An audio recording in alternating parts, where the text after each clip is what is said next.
faut féliciter les organisateurs de ce tournoi parce que cela permet à la jeunesse de l'Afrique centrale, à travers le foot, de se retrouver. Une jeunesse d'Afrique centrale savait tous les problèmes que nous avons quand même dans nos différents pays, les situations de sécurité, le Cameroun, l'Est de la RDC, etc. Donc, nous vivons des périodes quand même assez difficiles et les jeunes, souvent, sont les premières victimes de ces situations. Donc, faire ce tournoi à Brazzaville, ici, au stade Massamba Déba, où ont eu lieu les premiers Jeux africains, parce que l'olympisme du sport africain se trouve à cet endroit. Je trouve que c'est une excellente chose et il faut féliciter les organisateurs. Et le Congo, qui a toujours été une partie du sport, notamment du football, s'honore d'accueillir ce tournoi et la participation des équipes et notamment la qualité du jeu n'est pas trop mauvaise.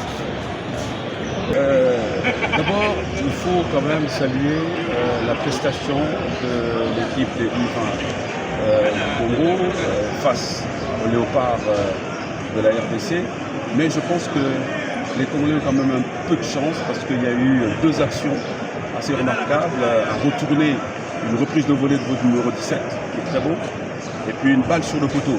Donc je pense que les ancêtres étaient les ancêtres du fleuve, étaient du côté des Diables Rouges.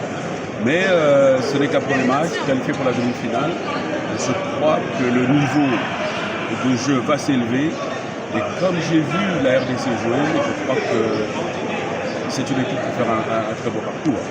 Et aussi, il faut souligner aussi que c'est bien que l'Afrique centrale se retrouve. Parce que c'était peut-être encore né dans les années 80-90, même 70, 80, 90. Ces deux décennies, c'est l'Afrique centrale, le Cameroun, le Congo-Brazzaville, la RDC, qui quelque part trustait tous les titres, que ce soit en Coupe d'Afrique des clubs champions, que ce soit en Coupe d'Afrique des nations. Et il ne faut pas oublier aussi que les Léopards ont été la première équipe d'Afrique noire à se qualifier à la Coupe du Monde en 1974. Donc il y avait un leadership du point de vue de la qualité du foot dans cette sous-région. Et à l'époque, les Tunisiens n'existaient pas, les Marocains n'existaient pas. Il n'y a que, j'allais dire, l'Égypte qui rivalisait.